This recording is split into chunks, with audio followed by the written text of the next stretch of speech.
It's time for Done Being Single with your hosts, Trevor and Robbie Sharf.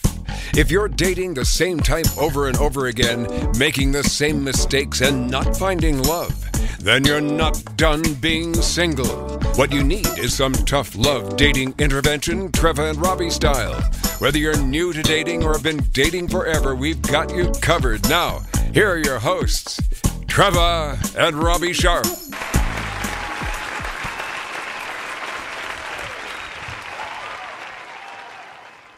Hi, everybody.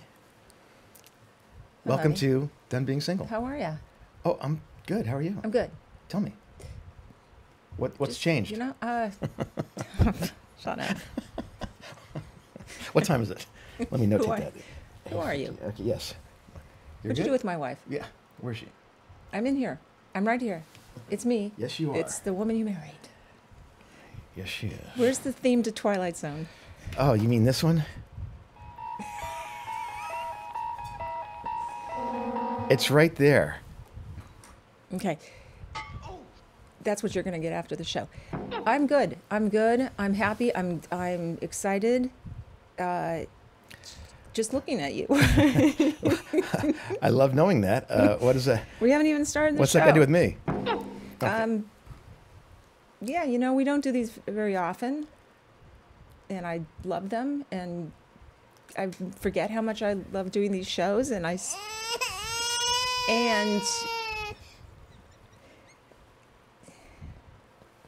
we have a great show. So We do. I'm super excited. Super excited. Well, you know, the title of our show is Done Being Single. Mm-hmm. How does that apply?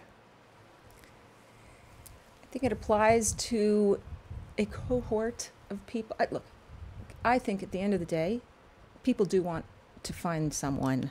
I think they want love. I think they want relationships. I think people ultimately probably want to get married. I did. I didn't for a long time. I wasn't ready, as you know, but then I was.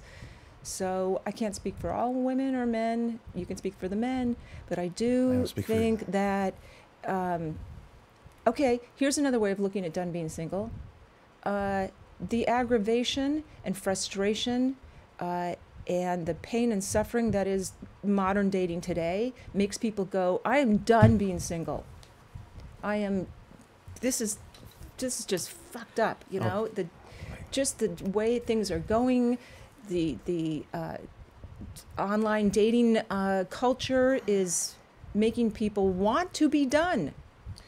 Okay, so what we've come to realize in doing the show and in having all our friends that are still single is that single is something that it's probably a choice to be single, to remain single, as it is a choice to no longer want to be single.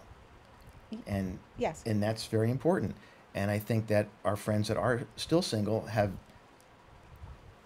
that want to be in a relationship have not really crossed that threshold to not wanting to be single anymore. And therefore they're still single, and they're probably looking at other reasons for why they are, possibly. Okay, Not themselves, but it's just something that, and there's nothing wrong with being single. No. People who are single and are happy, God bless them. That's great. I was never happier. Let's not go there. I was a happy single person. For the most part, I really was. And it is a choice. And I guess if I didn't want to be single, or if you didn't want to be single, you would have found someone, or you would have gotten married a lot sooner than you did. Yes. So is it a choice? It is a choice. It's a choice. But you know, sometimes timing is what it is, and people can't get what they want when they want it, and that's just life. Okay. Okay. Yes. So, okay. The choice we make. Yes. Okay. But I want to say something, because I think that single people do get a bad rap, or the raw end of the deal sometimes. I do agree that there is some stigmatizing going on, and that's not cool. No, not good. I'm sure that when I was single, that people, I'm sure of it, were like, why is she single? Why is she single? There's something wrong with her. She's got to be like fucking bad shit or something, or. They knew you. Right, but no, I wasn't. I just okay. I was comfortable being single. I wasn't okay. Anyway, can we get the show on the road? I'm waiting. Yes. Just, all right. It's so time so for you so we're all over the map here a little bit with this topic, but that's cool because there's so much to talk about being an empowered single, and the hellscape that is modern dating today, and apps. I'm not happy with you. I'm happy with you, but I'm not happy with you right now. But I want to introduce our guest because she is just like a voice of reason, and I love her, and I'm going to stop talking about her, and I'm going to start introducing her. Shani Silver is an author and podcaster originally from Fort Worth, Texas, who began writing at age 6. Her name is pronounced Rainy, like Shani like Rainy. Her book, A Single Revolution, Don't Look for a Match, Light One, helps singles reframe singlehood itself in order to see the value and validity for as long as we happen to be single. Amen. Her podcast, A Single Serving Podcast, launched in April of 2019 in the hopes of giving, I think I read that wrong. We'll take this over again. Her podcast, A Single Serving Podcast, launched, I said it right, in April of 2019 in the hopes of giving single women content that for once didn't revolve around dating and to support singles around the world in reframing singlehood. Shani has lived and dated in Austin, Texas, LA, Chicago, Philadelphia, and Brooklyn. She is currently living in New Orleans. Following 10 years of use, Shani permanently deleted her dating apps in January of 2019. She has loved her life ever since. Shani, come on board. Hi, thank you very much for the introduction. Sorry about that. We got to tone it down out there, please. God, the applause is very loud. Hi, Shani. How are you? I'm doing well. How are you? We're good, thank you. So, okay, lots to talk about, but I've done enough talking, so hit it. Take it away, Shani. Where would you like me to start? I don't know. Whatever you feel like. Just go, man. Well, you were mentioning how your audience, I mean, obviously, like the title of your podcast suggests this, but how people are done being single. And I think there's a real difference that we overlook between being done being single and done being unhappily single, because you can be done being single and still stay single, because when your primary motivation is like, I hate being single, I'm done with this, and the only way that you see to get out of that is by finding a partner, you're probably going to be very frustrated, because it's not just like I want a partner and now one's going to show up. So in my opinion, a better alternative, if you're done being single, if you're exhausted or frustrated or angry or whatever, is to find for yourself a happy singlehood, because that is much more of a guarantee than finding a partner ever will be. And I don't think that has ever been described to us as an option before. We've only ever been taught, especially single women, we've only ever been taught that if you don't want to be single, okay, just find a partner. And then anyone dating in modern dating culture can tell you that it doesn't work like that. You don't just decide you want a partner and then one materializes.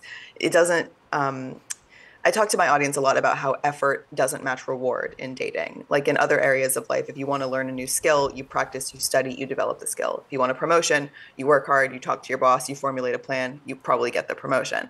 In dating, you can put effort in for decades at a time and still have nothing to show for it. So it's not an if-then situation, dating or partnership or being done with being single. So I hope what I'm able to do is help people connect with a enjoyable, valid, pleasurable, wonderful singlehood for as long as you happen to be single. And that way, regardless of whether or not you are done being single or want a partner or whatever, you're fine either way. And then obviously when partnership comes along, you're obviously ready for it. But I don't think we have to be miserable in the meantime. Fascinating. Thank you for that. How do you define a pleasurable singlehood? And still date? Well, I don't date, because I don't take joy in that. That was never fun for me. That was never fruitful for me. It just always sucked. It always felt terrible. It's like there's really only one good dating story that we all get, and that's the person we end up with. The rest of them suck. And nobody ever talks about that. So I was just tired of like chasing down this one really good story. And I was like, you know what? I've given my partner over a decade of opportunity to materialize through dating, and that didn't work. So we're going to have to find each other another way, because I'm done with this shit. But I guess, I don't know. How do I want to answer your question? Okay, dating another way. You're going to have to date another way. Do you date another way? Are you No, open? Are you IRL? Are you organically? I just Are live you... my life. Okay. I just live. I just go about my business, and when I meet someone, I meet someone. Okay, and but I don't think but you're open to that. Meeting open to a relationship, absolutely. Meeting someone. Meet cute. Meeting Sure. and right. Okay. I would be open to a meet ugly. Okay. I don't really care. Like, however I meet someone, I meet someone. But what I'm not open to is the correlation between, oh, you're single and you want a partner, you have to date. I think that's bullshit. I think we get to leave the dating space and meet our partners anyway. Okay. I don't think I ever looked at a date as somebody that had these boundaries on it or parameters that I was going to say, if we're going to go out, that means I'm going to think about you in a certain way, or maybe we're going to have a future. I never looked at it beyond that date or beyond, a couple of hours of being with somebody. So it's so interesting to hear your take on this. I told you she's interesting. But yes, She's like Our Lady of Empowered Singlehood. if you're chasing that one dating story, or you're not chasing that one dating story, what about all the other stories leading up to that? You don't have time? Is it something that a guy who approaches you should be wary of, knowing that, I'm not gonna, this woman, she's already kind of closed to something? Is there a thought within you that a guy might be apprehensive about wanting to pursue you because of how you're feeling? No. Okay. No, how he thinks is not up to me. How I think is up to me. How he thinks, that's up to him. I don't have to perpetually give off this air of, come and talk to me. I'm nice. I promise. Come talk to me. Come hit on me. That's not how I live my life. I don't think that there's anything that is a single person's responsibility to project out into the world. I think that we get to just live and just be ourselves, and the right people for us will naturally be attracted to us. I know far more couples who are together by accident than couples who were together because they had some like mythical light on the top of their head saying, date me, date me, date me. That's not how real life works. And I think when you layer in all of these expectations and rules and structures to follow in terms of how people come together and connect and fall in love, for me, that all just seems very forced and in a way very fake. So how someone thinks about me, that's up to them. That's their responsibility. I live my life authentically, and those who want to be around me or want to talk to me, they do. Mm-hmm. So there really isn't anything that I think about in terms of what I'm projecting out into the world. My goal in life is to project my authenticity and to be myself. And if that is off-putting to some people, that's actually a good thing, because I consider my authenticity to be a good filter against people that do not have a space in my life. I have a question. Uh-huh. I'm very curious. What was the inciting incident or moment of truth where you were like, I'm done. Excuse me, I have to clear my throat. I'm done. I'm going to start this podcast and this blog because I'm fed up, man. What was that moment, if there was? It was a culmination of 10 years of pain. When you look for anything for 10 years and don't find it. Seriously, imagine looking for a house to buy or an apartment to rent for 10 years and not being able to find one. That's a lot of pain and frustration and exhaustion. And it was really a culmination of a full decade of trying to find a partner and not being able to find one, and simultaneously not understanding why I couldn't, and internalizing all of that to mean, oh, I'm just a terrible person. I'm just undateable. I'm just unlovable, which is bullshit, because no one is perfect. We're all just perfect for other people. And even perfect is a terrible word to use. But like, it was just 10 years of what the fuck is happening? Why can everyone else partner and I can't? And starting to understand that particularly women are just taught to assume, I'm alone because of me. I'm doing something wrong. I should change what I'm doing. I should change who I am. I should change my methods. I should change the way I look. I should change whatever. But that's not it. If you've tried everything for 10 years and nothing has worked, it's not you. It's not you. It's something far greater. It's something far more universal, and you're not the only one this is happening to. This is a dating culture that we're operating within, and it doesn't work for everybody, but life works for everybody. And I believe that our life timelines, and the two of you are a perfect example of this, our life timelines don't have to be identical. They're even meant to be very different. And I just started accepting that mine was going to be different, and I started to give myself space to see the good parts of that, to see why it was beneficial to be single in my 30s, and now why it's beneficial to be single in my 40s. And those things feel really good. They don't feel like a consolation prize. They don't feel like a failure. They feel like something unique to me that is necessary in my life. This was the timeline I was meant for. And like, and everything that I've been through, and all the dating, all the nonsense, whatever, it was education, and it's allowed me to become the person and the creator that I am now. So I'm not mad at it. But yeah, it was 10 years of pain that I decided I deserved better than. Yes. I had those 10 years from 40 to 50, 40 to 49. I had those 10 years. That's when it was everything you just said, frustrating, painful, exhausting. And I have a question about why you think modern dating, I have my feelings and thoughts, why you feel modern dating culture is not your friend. I don't think it's anyone's friend because I don't think there are consequences. I think people get to say and do whatever they want, and there are no consequences for anyone's behavior. Imagine if before you sent a message to someone, your boss had to read it first. Can you imagine like how you would be held accountable, and you would have to be a good person, and you would have to respect other people, and Horrible.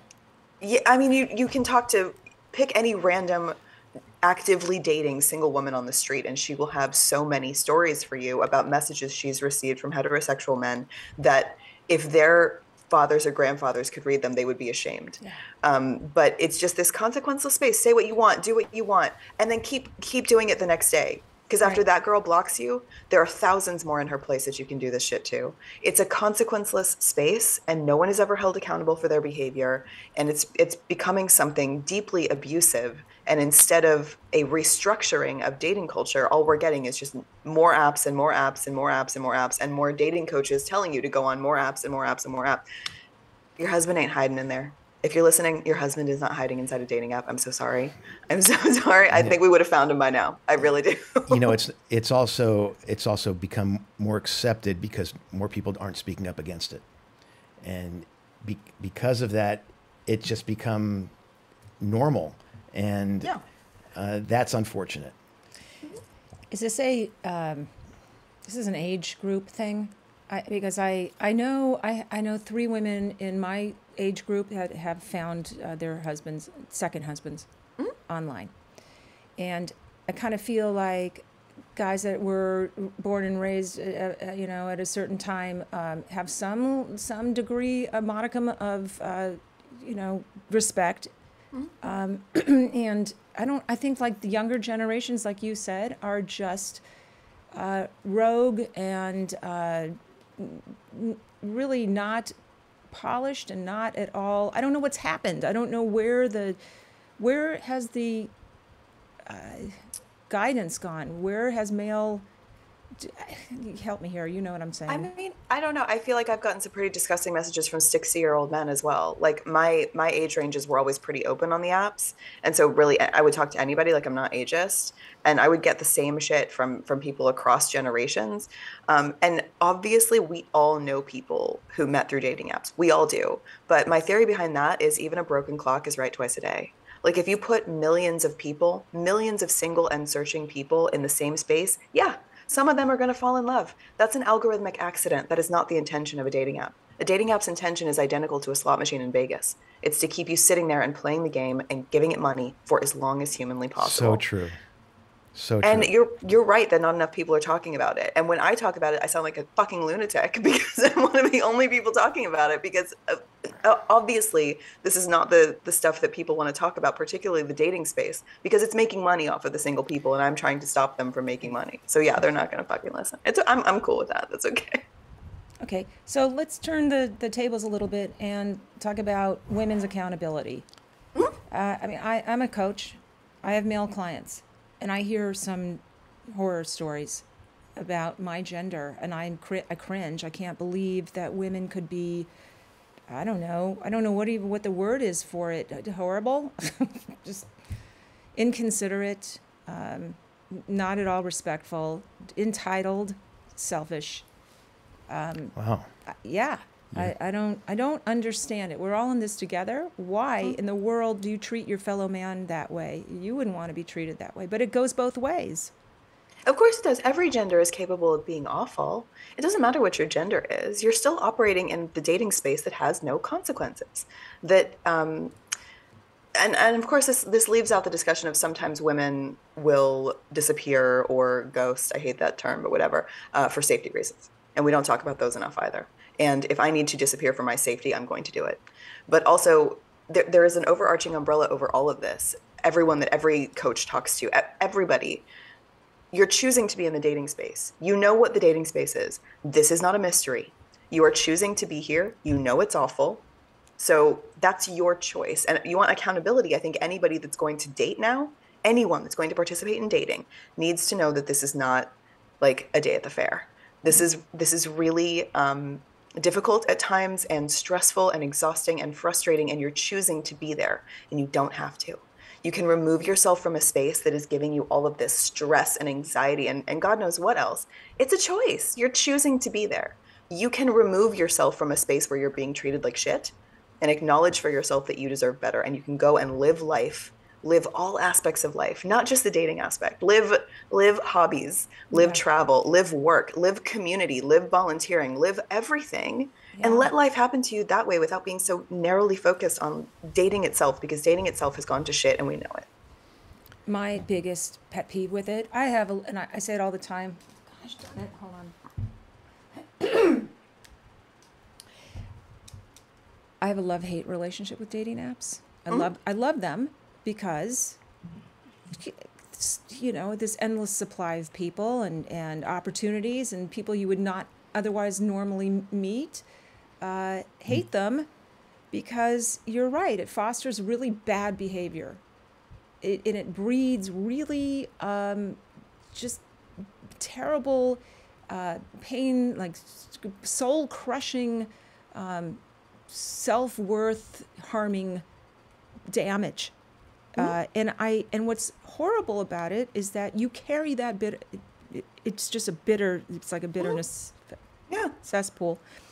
And then people perpetuate the bitterness because they take that with them throughout the process into the next one and the next one, and they get more bitter and more bitter. And I just don't even know how to keep a thick skin, how to tell people how to do this. I try to tell them. Don't bother with a thick skin. You don't need it. You know how to, right? Like if you don't have to develop it. You don't have to change who you are. Aren't all your single friends on apps for the most part online? My single friends, well, no. If they know me well, they know enough to delete them. But or not tell you. Well, that too. But most of my friends are partnered now. The vast majority of my friends are partnered. My single friends are a steadily draining bucket. But the single friends I have, I think it's probably a mix. Some are on the apps and some are not.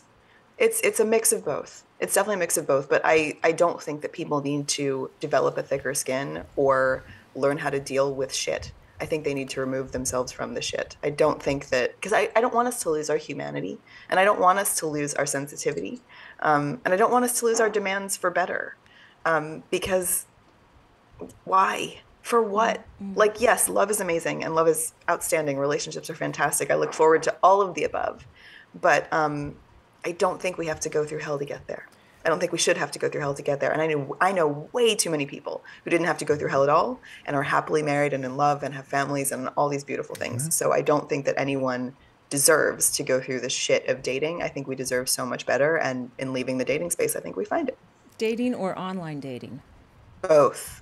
Because I give digital dating a lot of shit for good reason. But I don't want to ignore people who are dating in real life and having very similar struggles as well. Because dating culture is dating culture, and there are norms of dating culture that have developed and probably spawned largely out of digital dating that has bled over into real life. But dating is difficult any way you slice it. If you move through life just like living your normal life, but always with this like secondary goal in the back of your mind, like every party you attend, every time you go to dinner, every time you go to happy hour at work, every single thing you do is like an opportunity to meet someone. If you move through life with that secondary goal, but you're not meeting someone at all of these things, you're essentially like dulling the brightness on your life because every event becomes a failure. Every fun night out with friends stops being a fun night out with friends, and it becomes a fun opportunity to meet the love of your life. And if you go home without meeting the love of your life, you're going to be disappointed instead of happy that you just spent a fun night out with your friends. Yes. Wow, that's tough to. I hope people don't feel that, because if that's the agenda every time they go out and that's the goal and they don't fulfill that goal, then yeah, they're going to be very sad when they come home at night, and that compounds itself week after week after week. Mm-hmm. Precisely. Have you ever met, or would you be attracted to a male Shani? Oh, sure. I mean, it would be kind of weird if I wasn't, because I like myself, but I've never, and you know something that's really funny, because people in my audience have asked, like, there's got to be the male version of you out there somewhere who's doing the same thing, who's like, you know, creating content around this stuff. And I'm like, if you find him, give him my number. But I have yet to come across somebody just like me. I also love contrast, and I love being around people who are different from me, who are, people love to use the word challenging, like you need to meet someone who challenges you. I don't find opposites challenging. I find them intriguing, and I have curiosity for it, and it's really fun to be around people who are different than you. But no, I don't care. I don't care if they're like me or not like me. I care about individual compatibility and friendship and respect and love and all those things. And I think yeah. Good luck with that, because we're living in, you know, God bless, and don't ever change. But I see what you see going on out there, and I think the bottom line is there is a supply chain issue in basic kindness. Something is not getting to the place it should. And I don't get it.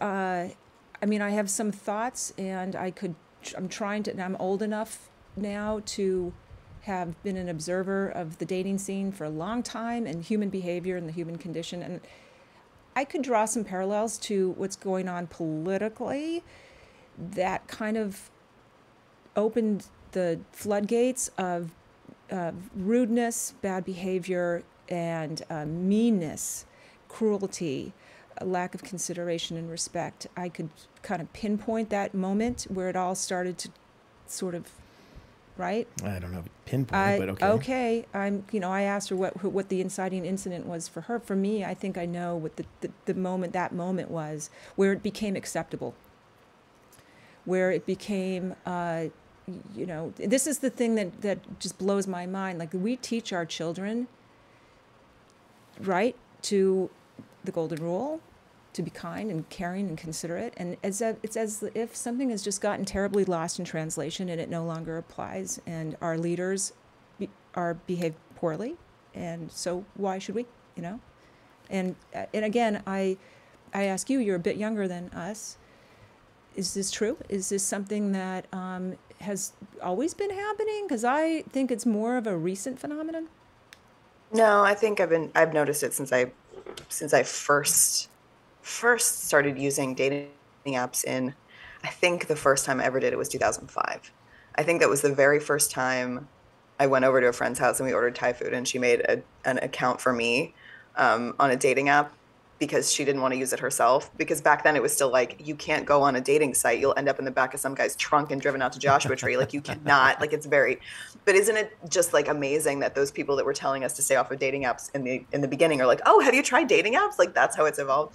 I don't think there's anything political about dating apps. I think people of every political leaning, of every mindset, of every gender, of every sexual orientation, I think everybody is capable of being awesome or not. True. And to everybody, it's I think the dating space itself is a free-for-all, and I think that it has festered on its own, and it didn't need help from outside sources. But that's just somebody observing it from various angles from 2005 until 19. I haven't been on the apps in a few years. I don't know what's going on in there now, Well, but just hearing the horror stories, it ain't good. Well, I think the only caveat there is that, yes, everybody can be awesome. Everybody has potential to be awesome and wonderful until politics gets brought up in the subject. And then people go to their corners, and then you realize, oh, I can't hang with this person at all because they're not on the same page as I am. And that's a whole other but it does, episode. but that is also something that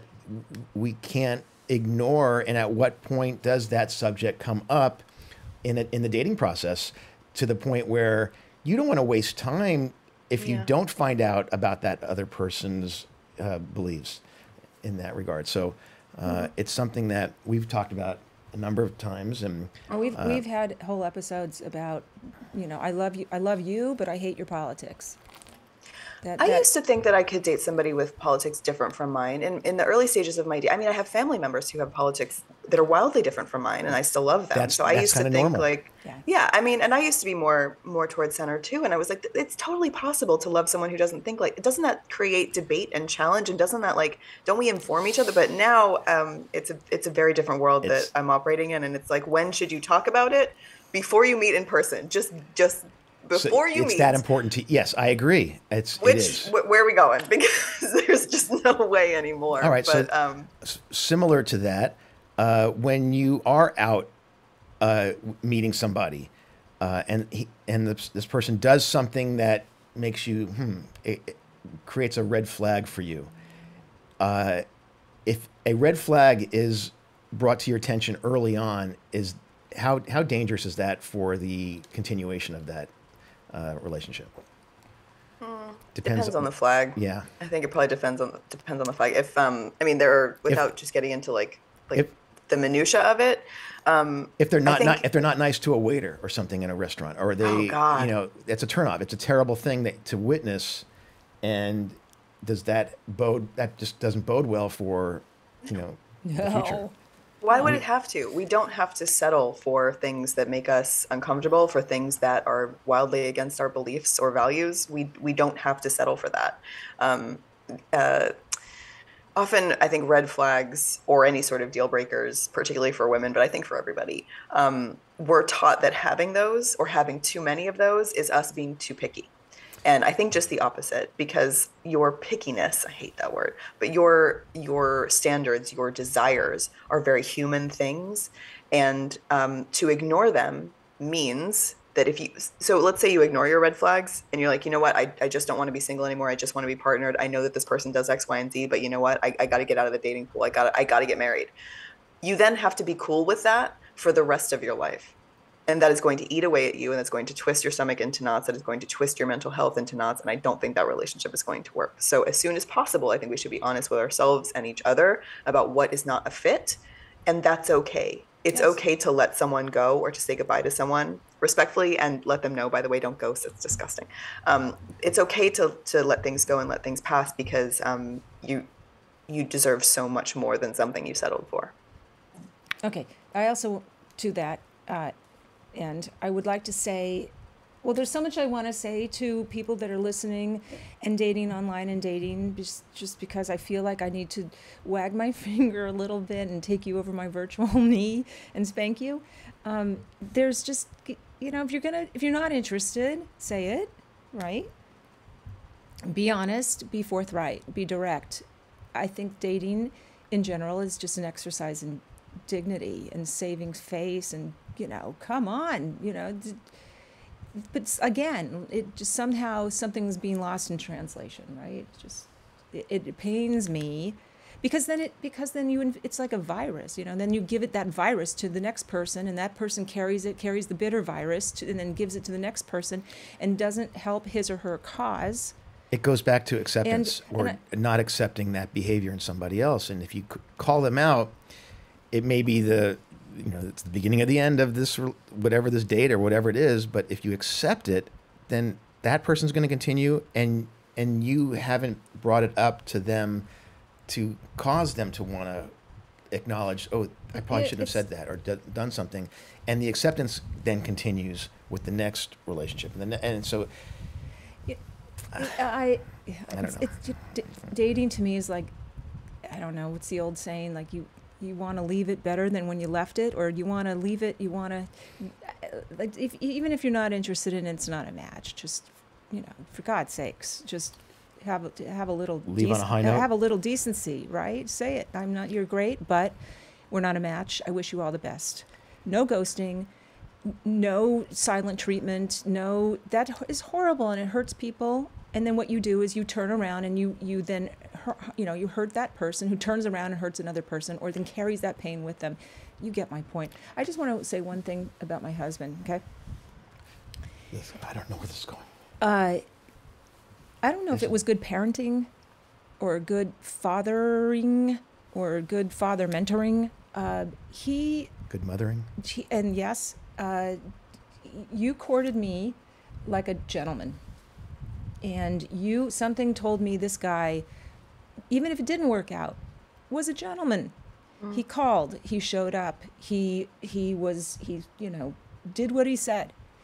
That means something, particularly now.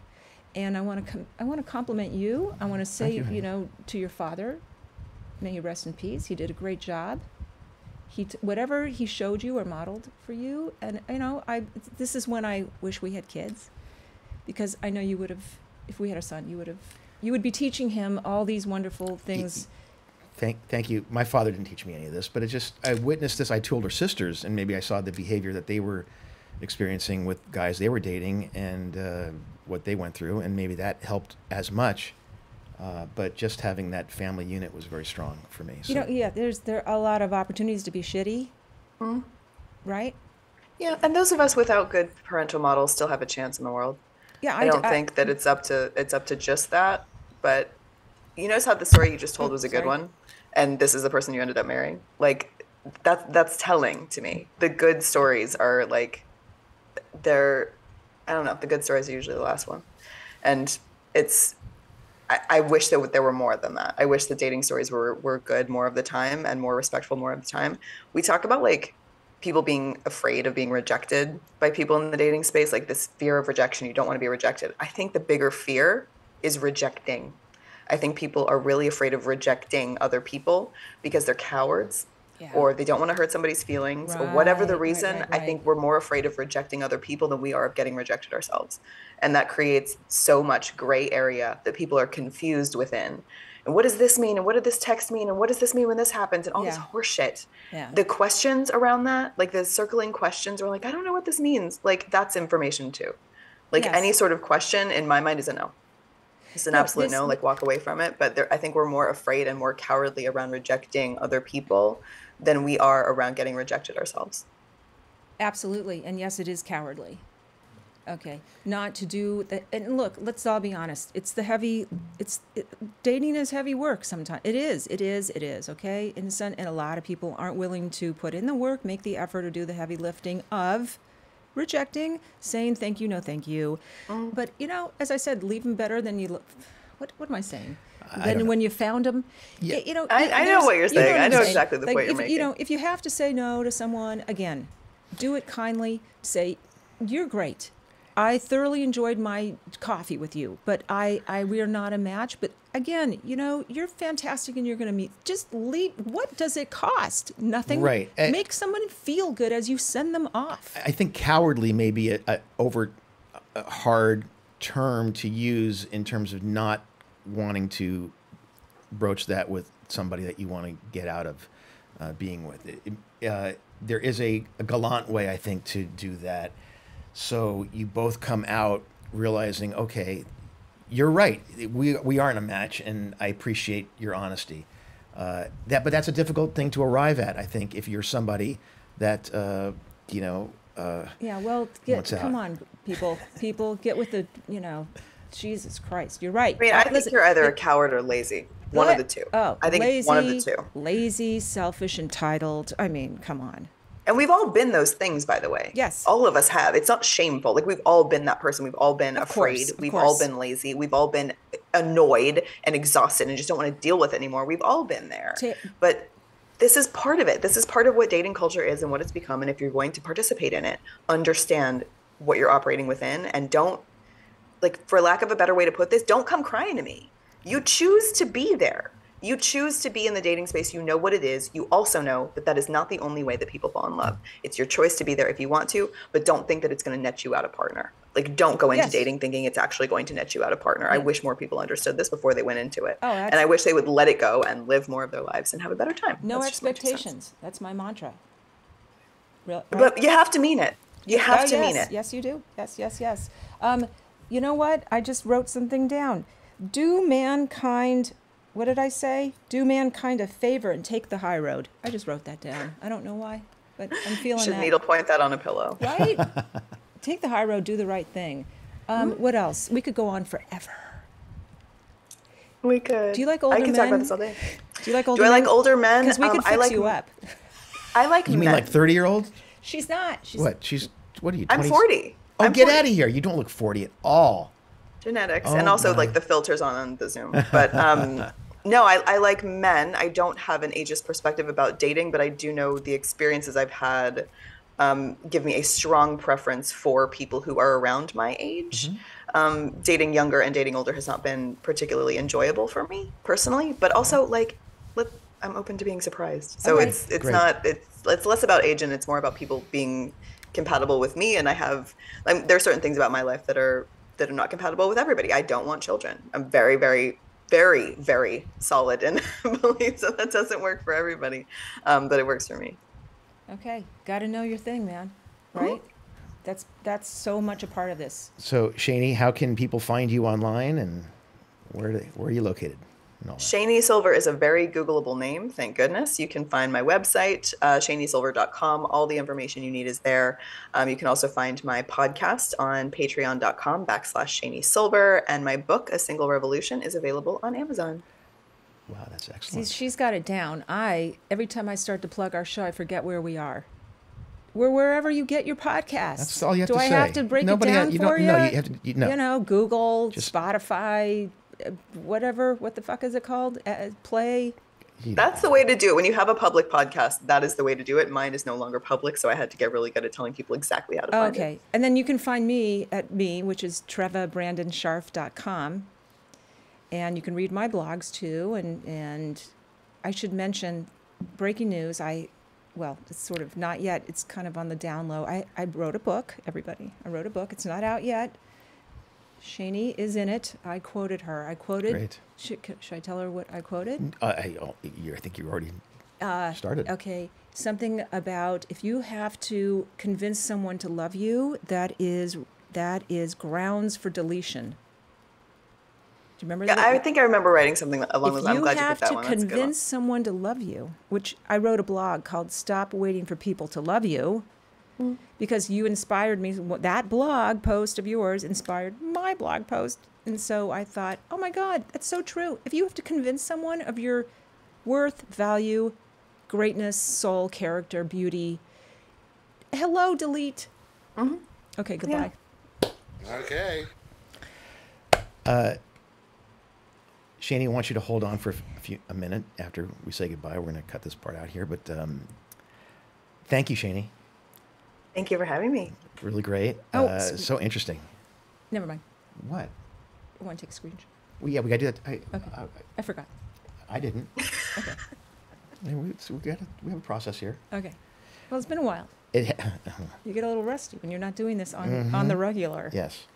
And it's early out here, too, so It's not that early. it's kind of early out here. Jesus, this is what the pandemic has done. 9 o'clock right? show. 9 o'clock is like the new 9 o'clock is the new 7 o'clock, right? Because now you don't have to go to an office or yeah, that's gonna anyway. change. All right, you know what? so- You're awesome. But you already knew that. I felt that way. So we're If you gonna ever have if you ever want a boring old couple on your show, let us know, and or, we're happy to reciprocate. Or an exciting, interesting old bag. Yes. we'll help you find some people. I take issue with the word old. So do I, but not really. You have to come back on here because there's way more to talk about. Anytime. Yeah, that'd be happy fun. to. All right. I'm Shadow Stevens with my friends Trevor and Robbie. See you next week on Done Being Single.